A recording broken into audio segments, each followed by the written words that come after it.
flipped over, potentially some sort of an ice situation. The good news is that we are told, initial reports, everybody has made it out alive. There is one serious or critical injury. It's cold, it's windy, it's what, 17, I don't know if we can check and see what the temperature is right now, 17 degrees, I think is what I saw. How could this happen, John? Just give some scenarios, coming in for a landing, is it hit a windy patch and completely flips like that? I mean, it's... Well, what can you tell us? When you're dealing with winds like this that are 27 to 35 knots all the way up to 40 miles an hour, and you've got 17 to 18 degrees out there with blowing snow and a low ceiling, you've got all the formula elements necessary for making it a very, very small area of recovery if you have something go wrong, like, for instance, a tire blowing or going off the runway. We don't have any indication of what happened here. We do know it's lost one of its wings as it sits there upside down. As Sam mentioned, it's a CRJ 900. This is one of the workhorses of what we used to call commuter aviation. This is a Delta connection, and these airplanes are working day and night everywhere. They're not fragile, but they are light. This is about a 47,000-pound airplane compared to maybe a 140,000-pound 737. And John, have you ever seen anything like this? A plane on landing, flipping over, with apparently no fatalities here. I just don't understand how it happened. It's remarkable. Don't the wings have the fuel tank? Shouldn't there be a fire and the rest of it?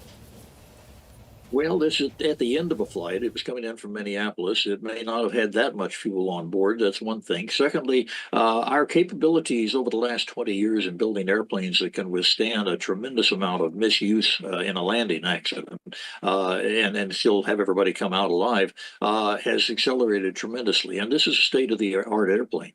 So unlike a situation in DCA where you had a collision and it was simply not survivable in every way, this is what we call a survivable ground accident, and we'll need to know a lot more, of course, about what exactly dynamically happened. But the winds are going to be part of this. I'll bet you anything. So, John, a coworker of ours, her brother works within the industry, and saying there is a scenario out there, possibly that one of the main landing gears failed and the wing actually dug into the ground and flipped it. Would that make sense? Could that be a scenario here? It could be a scenario. Of course, the prime question is why did the gear buckle, or why did the gear fail? But that is possible. It's happened, as a matter of fact, just fairly recently on a private airplane that a Learjet 25 touched down and one of the main gears sheared off.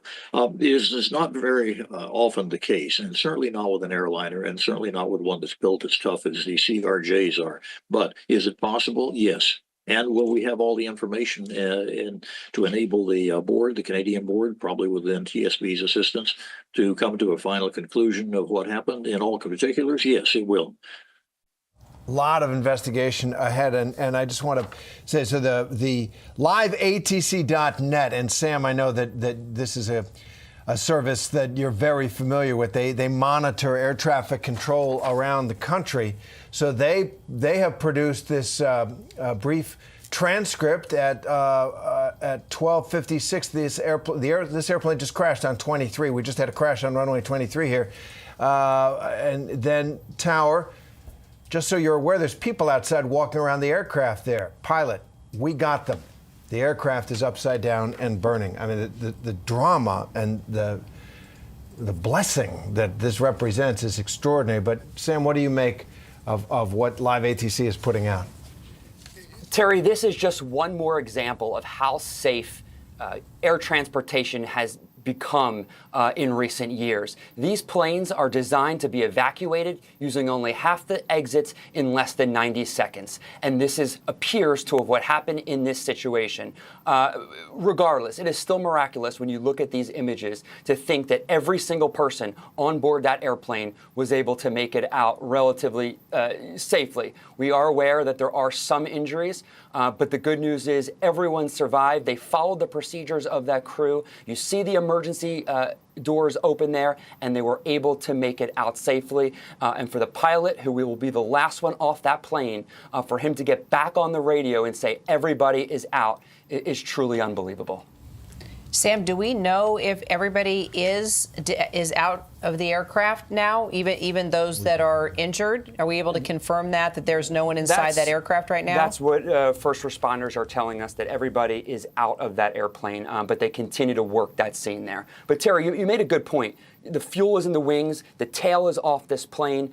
This just could have been so much worse. We don't see very many burn marks there on the fuselage. Of course, they're foaming the plane. It's surrounded by snow, but unbelievable. It's hard to comprehend how lucky these people are.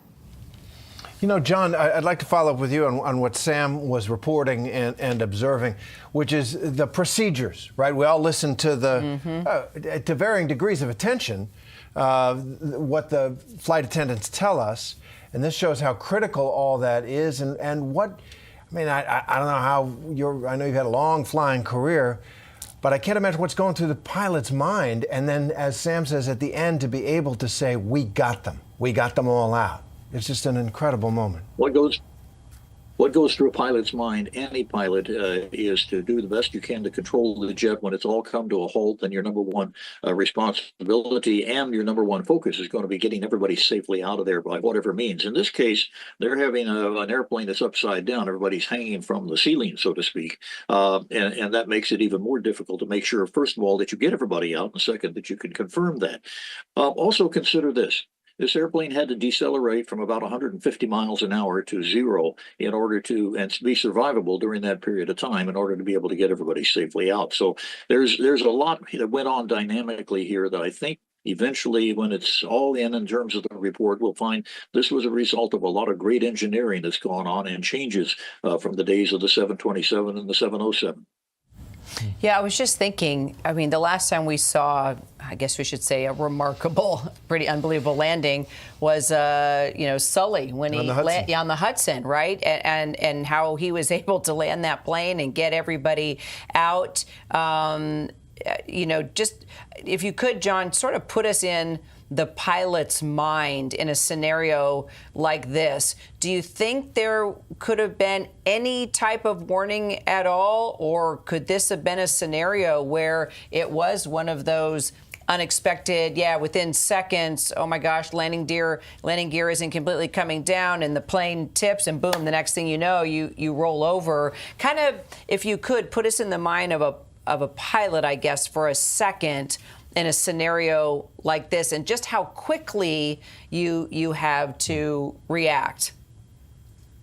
Well, a lot of it is muscle memory. I mean, you're in control of the airplane, and you want to stay in control until it stops moving. And so you're never your hands aren't going to come off of the yoke. You're not going to be turning to anything else. Your thinking really is very linear and very practiced. And it's one of the things that I think is not unique necessarily to aviation, because medicine has its equivalents too, but it's certainly one of the hallmarks of safety in aviation is that we'll fly the airplane all the way through whatever happens. So, no, it's not common to have it flip over. It's not common to have the gear strut come off. But if it does, you're going to try to control the airplane the best you can all the way to the end. And that's something you see over and over and over again. And is it, I'm going to follow up on that, is it a matter of personality, of temperament, training, that you have that focus even in the craziest of moments? Well, when you consider the way airline pilots are trained, we are trained basically to do everything we possibly can to minimize the variables. That means a lot of procedures and a lot of things that are done the same way all the time. So when something does happen, like, for instance, a strut, which we're surmising here, we don't know that for sure, came off the airplane, maybe one of the main gear, you only now have a limited ability to control the airplane, but you're going to go concentrate on that because everything else has been set. So it's a very linear way of thinking, and that's the way we get people able to respond in a microsecond to a non-standard situation, is because the standard situations have already been dealt with. So right now, tell us what's happening emergency-wise. Clearly, trucks there on the scene. I guess there was reports that it was burning. So, do we have any idea? I guess what caught fire and how are they just mitigating the situation that nothing blows up, nothing gets bigger? Kind of tell us what emergency crews are doing right now. Well, basically, emergency crews at this point, having, I'm sure, put out the fire if it was in the engines, would be making sure that something doesn't catch on fire elsewhere on the airplane. They want to keep that airplane as pristine as possible, not just for the accident investigators, but just for safety. But it would be more than likely, the engines and the back end of the airplane that would have presented flames, and that is one of the most worrisome aspects of any sort of an accident like this, having a fire. Many times you have seen over the past 30 years when airplanes have burned, everybody got out safely. The skeleton remains of the airplane make it look more horrific than it was because it wasn't burning at that time. And Sam, I just want to go to that. We've got this statement from the Peel Regional Paramedic Services there saying 8 people injured, 1 critical with non-life-threatening injuries. The rest are moderate to mild injuries, and all the crew and passengers are accounted for. Paramedics are still at the scene working on transporting people to the hospital. So, we've been talking about the pilots, obviously the people on the ground, the paramedics, the emergency crews on the ground play a huge role in what looks to be a remarkable moment in the lives of all the people on board that plane. Yeah, it's unbelievable. And we're now seeing videos pop up, and people are not leaving with their luggage, which is so crucial during these events. Oftentimes, people want to grab what's under the seat. They want to take their laptop computers, and that slows the entire process down. That appears not to have happened and could have saved lives here. Okay. All right. So John Nance, obviously, every pilot also depends in these terrible situations, which can just flare up on the tower, on that communication that we have heard. Yes, and that's why you, as I say, have to be kind of ready for anything. But to have the communications after the fact. I'm sorry? Keep going, please. Go ahead, John. Sorry, we're getting a lot of information at the moment. We're getting ready to go onto the network as well. You're our main guy. You talk as much as you want. The plane went down while landing at Toronto Pearson Airport, flipping upside down.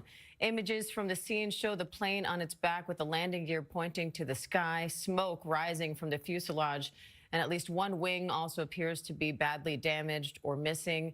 Emergency crews on the scene do say that all the passengers and the crew have been accounted for.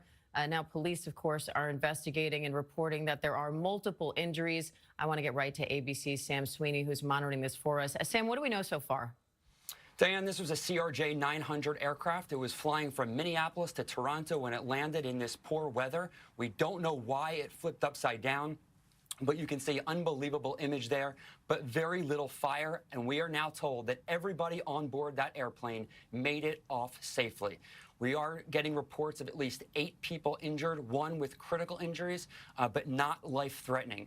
The firefighters at the airport have cleared that aircraft, and we are now getting air traffic control audio of the pilot saying that everybody made it off that plane safely.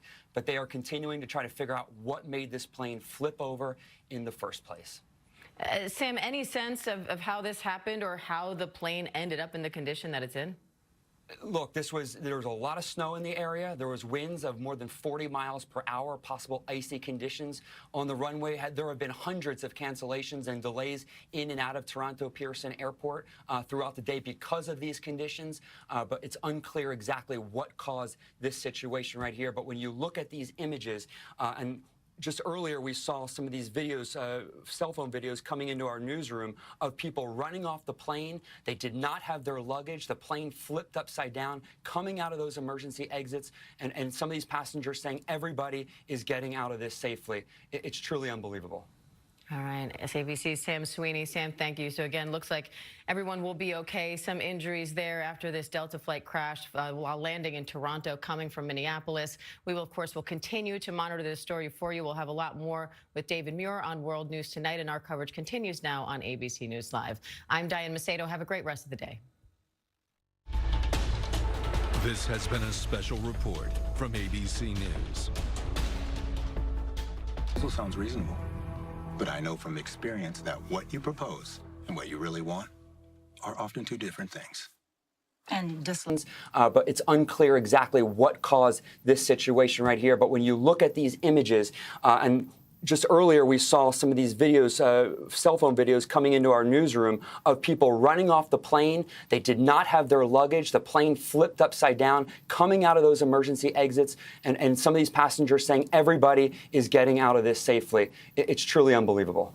All right, SABC's Sam Sweeney. Sam, thank you. So again, looks like everyone will be okay. Some injuries there after this Delta flight crash while landing in Toronto, coming from Minneapolis. We will, of course, will continue to monitor this story for you. We'll have a lot more with David Muir on World News Tonight, and our coverage continues now on ABC News Live. I'm Diane Macedo. Have a great rest of the day.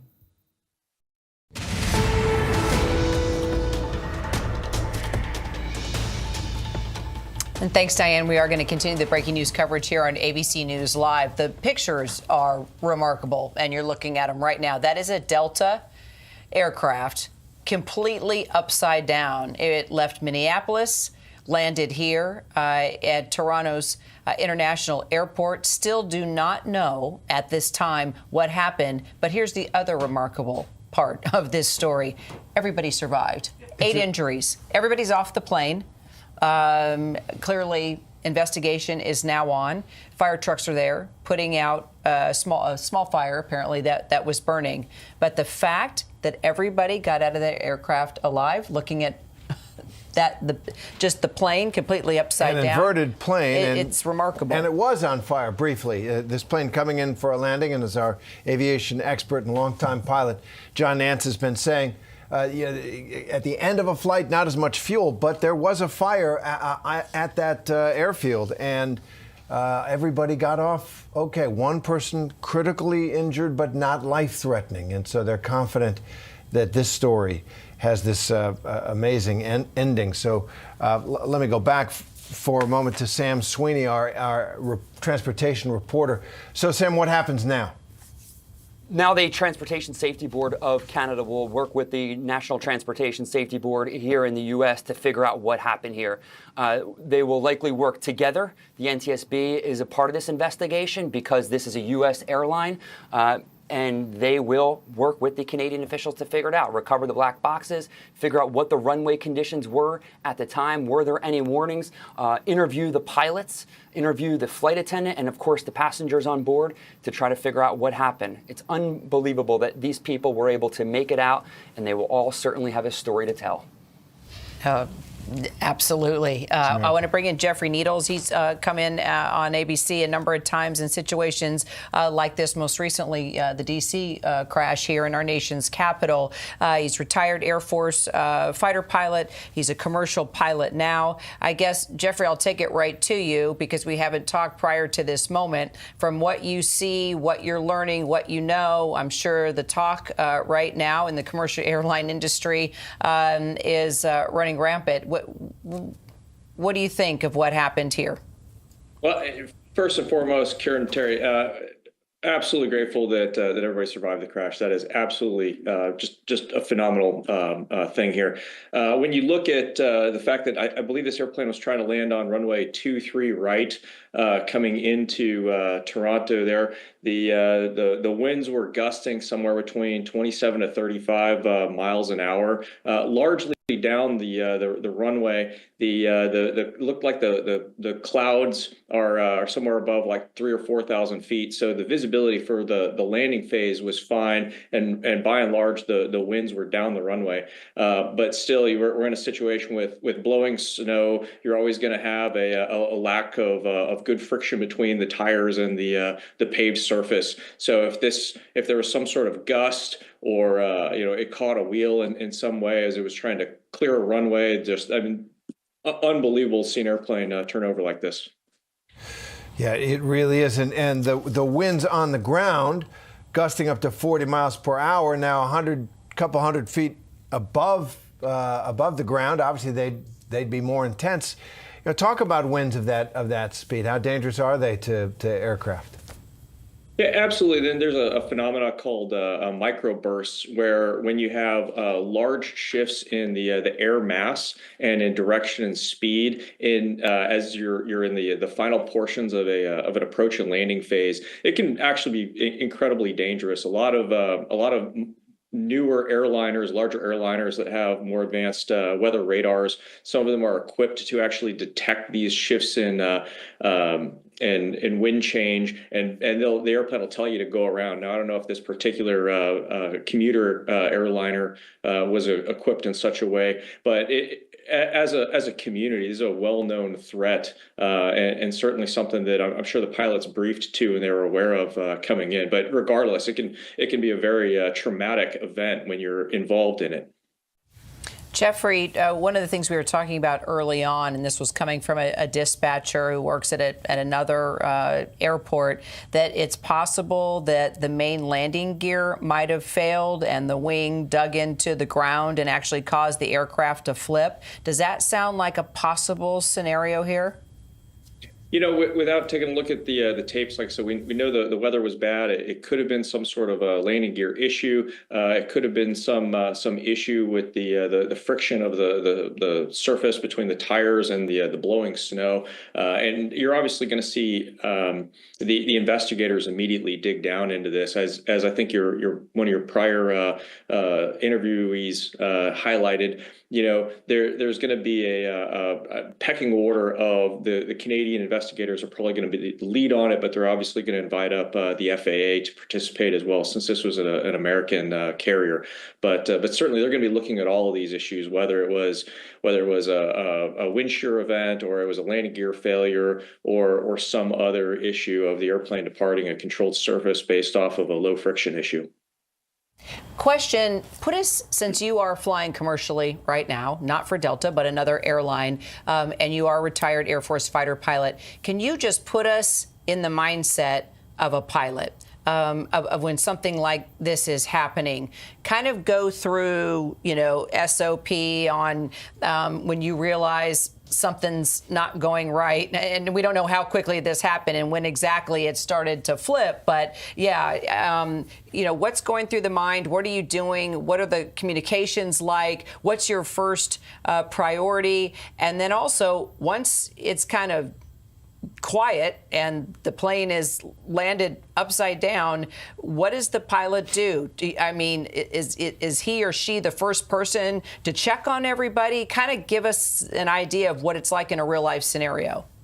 I can only imagine this situation. Whoever the pilot flying was doing their best to wrangle the airplane in those last moments. Just flying off of pure training and instinct. I'm sure that the pilot monitoring this situation, usually between the captain and the co-pilot, you've chosen roles for that particular flight, where one of the pilots is manipulating the controls, the other one's monitoring, and we have a lot of fail-safe call-outs like go around or things of that nature to where the pilot monitoring can try and influence what the pilot flying is doing if overall, basically as a safety observer.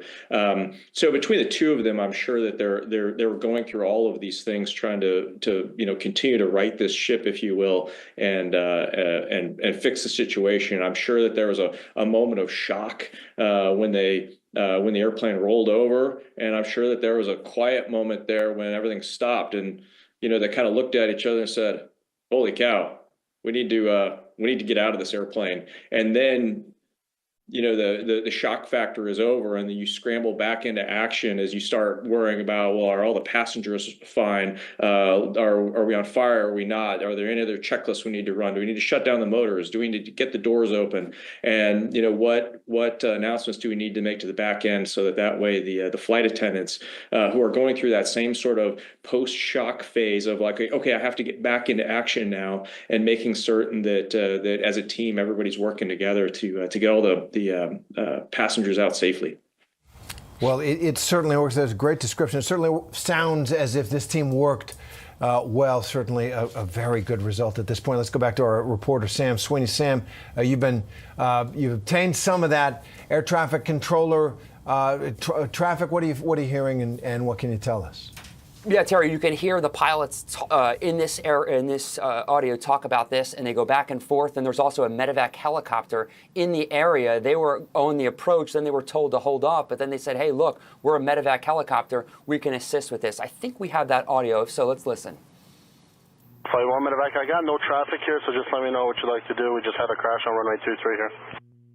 Flight 1 medevac, just so you are, there's people outside walking around the aircraft there. Yeah, we've got it. The aircraft there's upside down and burning.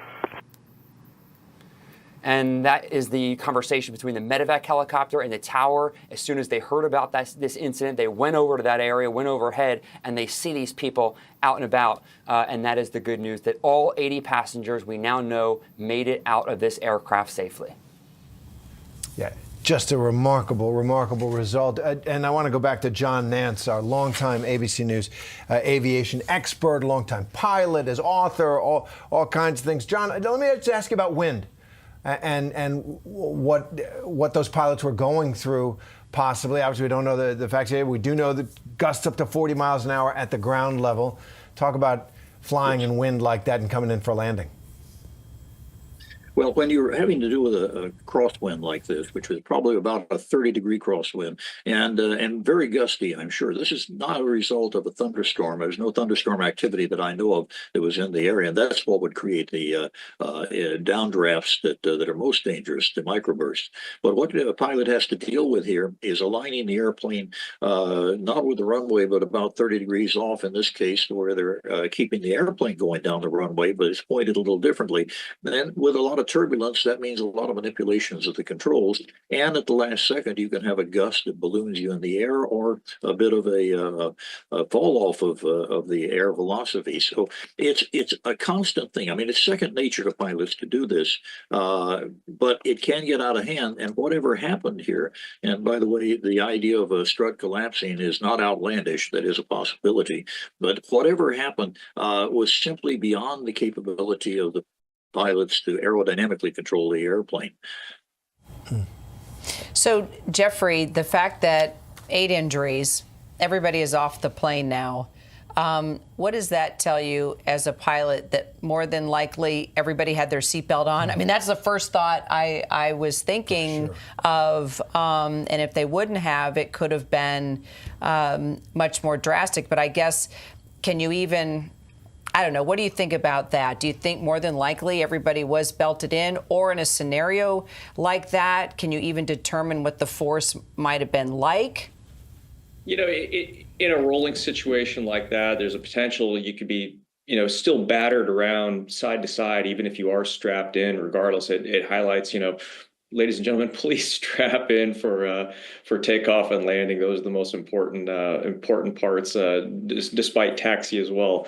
But it's absolutely incredible that all 80 people survived this. And please stay strapped in. Yeah, what a lesson. Yeah, it sure is. And let me take that back to John. So we've talked about the pilots. We've talked about the air traffic controllers. We've talked about the emergency crews on the ground. Passengers have a role in an emergency. Yep. Absolutely, they have a role. It's a major role. First of all, it's to understand that the flight attendants are there for their safety, not to serve meals. And of course, the meals have gotten sparse these days. But the fact is, people still expect that they're there, almost as waitresses. No, they're there for safety. Secondly, to cooperate not only with them, but with each other, and getting out of that airplane as fast as possible. And in this case, everybody is, hanging upside down. So it becomes more difficult. Every seatbelt that's released means somebody is going to be lurched into what is the ceiling of the aircraft that's now upside down, trying to get people sorted out to where they can somehow walk off the airplane upside down without taking time for their baggage and so on. That's dependent on really the flight attendants and their training to be able to say, do this, do that, and do it now, and with a very commanding voice, and having people do exactly what they say. That's really the key. That's why we've practiced over so many years these techniques of bringing all crew members up to speed, not what, not just one airline versus another, but I mean all of us really understanding what the roles are and how important those seconds are after an airplane comes to a halt. If the cabin is not breached and there's no fire, that doesn't mean it's not going to be breached, and it does not mean there's not going to be fire. So time is literally of the essence, as we say in law. Yeah, it's pretty remarkable, the result here. Aaron Katersky, any final thoughts, investigation-wise, details about what we're watching here at Toronto's airport before we hit the top of the hour? The authorities still are not clear, Kira, what caused this plane to crash upon landing and flip. The weather, it was a bit snowy, it's cold, windy, but we don't know whether weather's a factor. That everyone made it out safely, with the exception of 8 who are injured, including 1 critical, although not life-threatening. Everyone else was able to evacuate okay, it seems, on their own, and that's where first responders found them, right there on the pavement as that plane was burning. The investigation is already underway. A number of sources tell us that while the fire crews tend to the fuselage, that's obviously the most important thing after getting everyone away from it.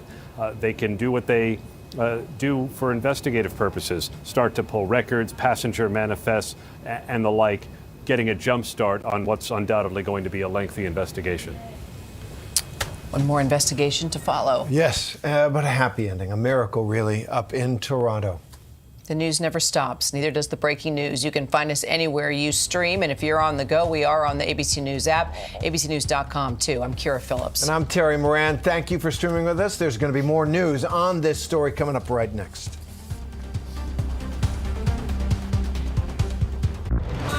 It was a kidnapping.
I've got an extra R5. Well, it's not an extra, but I have an R5.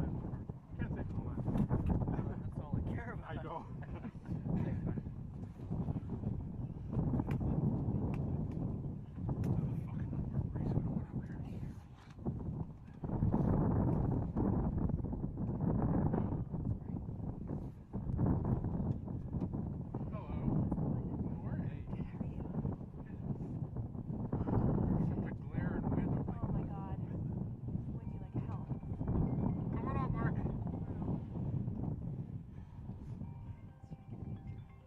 Mark, come up in 2 pieces. Okay. Give me your tripod. Mark, I'm gonna move for you. Hold on. Okay, good. Got it. Hang on. Then you're gonna give me the camera. Okay, here you go. Yeah. Yeah. He's parked in the parking lot across. He's on. What's up? Watch that handle.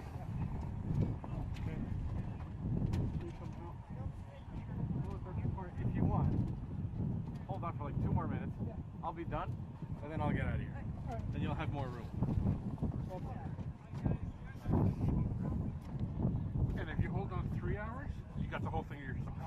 whole thing. What's that? The whole thing.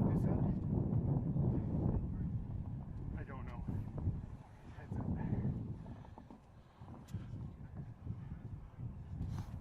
We're gonna play the medium. Where's the fuselage? If you look, find the Air Canada hangar. Look right below it. Oh yeah.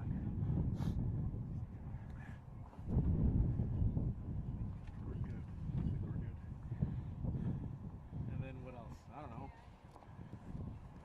Some of that. Oh, maybe we're not good.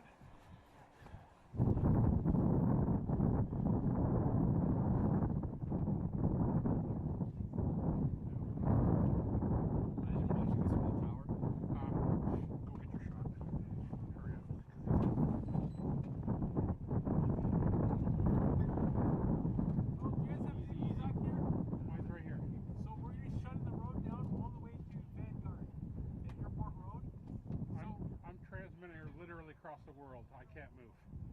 Unfortunately, you're going to have to all the way back to the road. We're shutting the entire road down. Only emergency services. That's fine. Shut the road down. Airport staff is coming back here now. Encourage you what? We need to facilitate the evacuation of anyone who's on the plane. Everyone's being parked out of the way, and we're out of the way. Yeah. So I've been directed specifically. Everyone who's back here.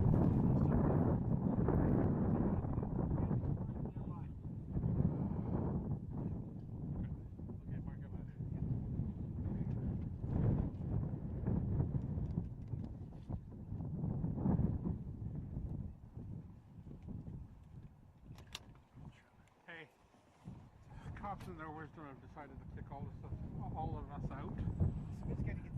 They're closing down the entire road. They want us out of the area. So I'm gonna have to keep my shot. I don't know where I'm gonna go. I'll try to find another spot, but for now.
visual is the visual. pictures. The visual.